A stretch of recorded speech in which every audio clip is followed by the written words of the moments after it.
दोस्तों, अगर आप गंजापन, बालों का झड़ना, एलोपेशिया जैसी बीमारी से जूझ रहे हैं और आप Instagram, Facebook, social media, YouTube पे हर प्रकार के ऐड देख देख के आप परेशान हो चुके हैं, आदिवासी ऑयल, ये ऑयल, वो ऑयल, और आपको लगता है कि किसी भी प्रकार का ऑयल या कोई भी इस तरह की औषधि काम नहीं करती है नए बाल उगाने के लिए, तो मैं आपको बताऊंगा आज 5000 साल पुरानी एक ऐसी जड़ी बूटी के बारे में जिसका वर्णन हमारे आचार्यों ने, ऋषि मुनियों ने अपने ग्रंथों में किया है। और आज के युग में वैज्ञानिक रिसर्च पेपर और अपने अध्ययन से भी ये वैज्ञानिक भी इस चीज को कंफर्म कर चुके हैं कि इस जड़ी बूटी के इस्तेमाल से नए बाल उगाए जा सकते हैं। तो नमस्कार दोस्तों, मैं doctor Raj Thakur, founder of Jungle Ayurveda. दुनिया में बाल झड़ने की समस्या, गंजापन की समस्या बहुत तेजी से बढ़ रही है, आप सभी जानते हैं, जिससे लोगों की क्वालिटी ऑफ लाइफ इफेक्ट हो रही है। दुनिया में लाखों लोग बाल झड़ने की समस्या से पीड़ित हैं। तो इस चीज को हम कैसे मानेंगे कि कौन सी चीज सही है, कौन सी गलत है? हम चलते हैं 5 से 6000 साल, 10,000 साल पुरानी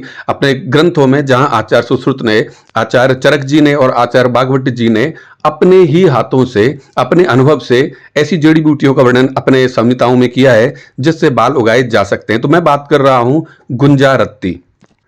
गुंजारत्ती जड़ी बूटी के बारे में बात कर रहा हूं। आयुर्वेद में गुंजारत्ती को एक बहुत ही महत्वपूर्ण स्थान दिया गया है। आयुर्वेद में गंजापन की समस्या का 100% उपाय है जिससे गंजे सिर पर फिर से नए बाल उगाए जा सकते हैं। आयुर्वेद में खालित्य का मतलब होता है गंजापन या बालों का झड़ना, और यह आधुनिक विज्ञान में बेल्डनेस और एलोपेशिया से काफी मिलता जुलता है। तो आप लोगों का क्वेश्चन होगा, ये गुंजा क्या है, क्या इससे नए बाल उगाए जा सकते हैं? तो जी हाँ, मैं आपको बताऊंगा। आधुनिक विज्ञान में रिसर्च पेपर और वैज्ञानिकों के अध्ययन के अनुसार गुंजारत्ती के बीच में प्रचुर मात्रा में एल्कलॉइड्स और एब्रिन पाया जाता है, जो बालों के विकास यानी कि हेयर ग्रोथ में मदद करने वाली जो प्रोटीन है उसको सक्रिय करता है, जिससे हेयर फॉलिकल में ब्लड सर्कुलेशन वापस से सक्रिय हो जाता है। और बाल की जड़ यानी कि हेयर वॉल्व जो होता है, जो भी माइक्रो न्यूट्रिशन होते हैं, जैसे कि आपका विटामिन ए हो गया, आपका B6 हो गया, B12 हो गया, लाइजिन हो गया, जिंक हो गया, और केराटिन जैसी जो माइक्रो मिनरल्स उसमें बनने लगते हैं, ब्लड फ्लो होता है, बालों की जड़ को प्रचुर मात्रा में पोषण मिलने लगता है, और पोषण मिलने से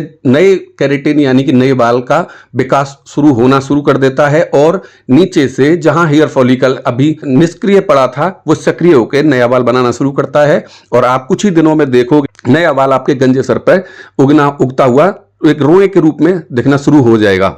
इसी के साथ साथ गुंजा के बीजों में टर्पेनॉइड और स्टेरॉइड की मात्रा बिल्कुल मिनॉक्सिडिल के लगभग बराबर होती है, जो खालित्य और गंजापन यानी गंजापन और एलोपेशिया के इलाज के लिए इस्तेमाल की जाने वाली एक वैसोडिलेटिंग औषधि के रूप में किया जाता है। तो सबसे पहले हम बात कर लेते हैं कि गुंजारत्ती, इसका जो तेल है वो प्राचीन विधि से किस प्रकार बनाया जाता है। कि पुराने जमाने में यानी कि प्राचीन हमारी जो ऋषि परंपरा है उसमें किसी भी औषधि को, किसी तेल को किस प्रकार तैयार किया जाता है, तो आप देखेंगे तो आपको बड़ा अच्छा लगेगा। सबसे पहले हम देखिए, ये गुंजा है जो मार्केट से लेके आते हैं, और ये गुंजा का जो कॉस्ट है वो काफ़ी महंगा होता है, 1000 रुपये केजी या फिर 1500 रुपये केजी के समथिंग होता है। तो ये मार्केट से हम सबसे पहले लाते हैं, और इसमें किसी भी प्रकार की इम्प्योरिटीज़ वगैरह होती है, जो भी होता है, इसको छान के पानी से साफ करके हम अच्छी तरह से इस तरह बिल्कुल सुखा के वापस से अब आगे के प्रोसेस के लिए तैयार कर लेते हैं। आप देख रहे हैं बिल्कुल एकदम साफ है। उसके बाद इसको सुखा के साफ करके एक पोटली में, एक आयुर्वेद का ये प्राचीन विधि है, ठीक है। अब हम क्या कर रहे हैं, सबसे पहले इस गुंजा को शोधन किया जाएगा, ठीक है। जब तक इसको शोधन नहीं किया जाएगा तो जहरीली उसमें कैटेगरी में आती है। तो शोधन की विधि है, ये पहले देख लीजिए किस तरह से शोधन किया जाता है।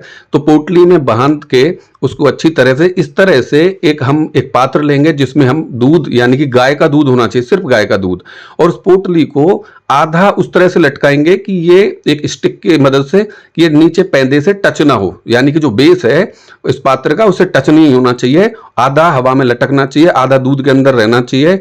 और इसको बोलते हैं धौला यंत्र, और इसका कम से कम 3 से लेकर 6 घंटे इसको गाय के दूध में इसी तरह से उबाला जाता है, यानी कि पकाया जाता है, जब तक कि इसका एब्रिन जो है यानी कि जो जहर खम ना। 6 घंटे बाद इस प्रोसेस को हो जाने के बाद ये जो तैयार हो जाता है, इसको इस पात्र से निकाल लिया जाता है। फिर इस पोटली को अच्छे से हम ये ओपन कर लेते हैं, खोल लेते हैं। खोलने के बाद इसको, ये बीज हैं, अभी आप देख सकते हैं इस प्रकार की ये बीज हो जाते हैं। पूरी तरह से ये पक चुके हैं, यानी कि ये जो भी जहर इनमें एवरिन था वो पूरी तरह से दूध में जा चुका है 6 घंटे के ये उबालने के पश्चात। अब इस पूरे जो बीज हैं इनको हम एक बार बिल्कुल गर्म पानी से, हॉट वाटर से इस तरह से वापस से धोएंगे। वॉश करना जरूरी है इनका, ठीक है। और इनको वॉश करने के बाद अब हम क्या करेंगे, वापस से इनको यानी कि धूप में कम से कम 2 से 4 दिन इनको सुखाना पड़ेगा।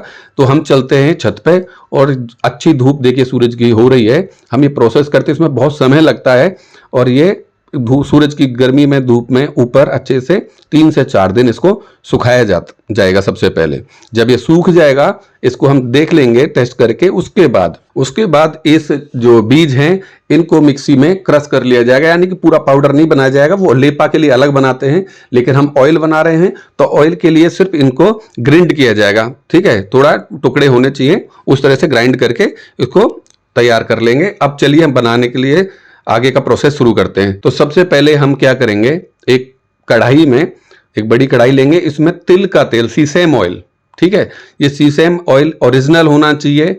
ये 350 से 400 रुपये का 1 लीटर आता है, ठीक है जी। तो सबसे पहले ये हमने लिया हुआ है इंजन ऑयल है और इसके यार 390 रुपये प्राइस है 1 लीटर की।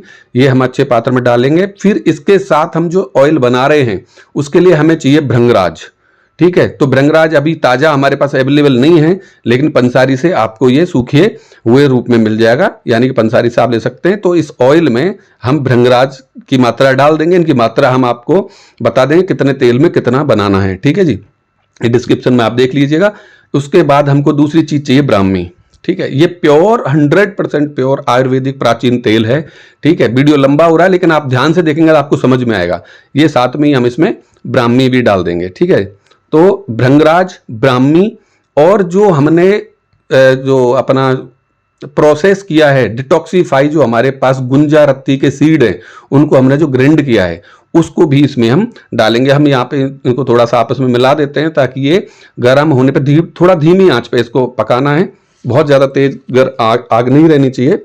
तो अभी ये उबलना शुरू हो गया है धीरे धीरे। इसको भी कम से कम आप तब तक उबालिए जब तक ये जल के राख नहीं हो जाए, हार्डन नहीं हो जाए, ठीक है। तभी इनका जो पूरा कंटेंट है ऑयल के अंदर पूरी तरह जाएगा। तो इसमें आप ध्यान रखिए गुंजा रत्ती प्रोसेस करना है, यानी कि उसको हमको अच्छी तरह से डिटॉक्सीफाई करना है। उसके साथ भृंगराज, ब्राह्मी और सीसम ऑयल यानी कि तिल का शुद्ध तेल, ठीक है। ये तीनों चारों चीजों को हम बना के आपके लिए हेयर के लिए ऑयल बनाते हैं। और ये हमने एक पैकिंग किया है, जो ऑयल तैयार होगा उसके लिए हमने आपके लिए एक पैकिंग की है। ये हमारी कंपनी है, आपको वेबसाइट भी मिल जाएगी और ये हम डायरेक्ट आप इस नंबर पर कॉल करके भी हमसे ये चीज खरीद सकते हैं। ये 100% शुद्ध है और ये गुंजा के बीज से तैयार किया गया तेल है। तो इस तरह से आप निष्फिक्र होके गुंजा रत्ती का तेल लगाइए और नए बाल उगा सकते हैं। इसकी बहुत सारी केस स्टडी, वैज्ञानिक रिसर्च पेपर ऑनलाइन गूगल पे उपलब्ध हैं। आप वहां जाके भी गुंजा रत्ती के तेल के बारे में जानकारी प्राप्त कर सकते हैं।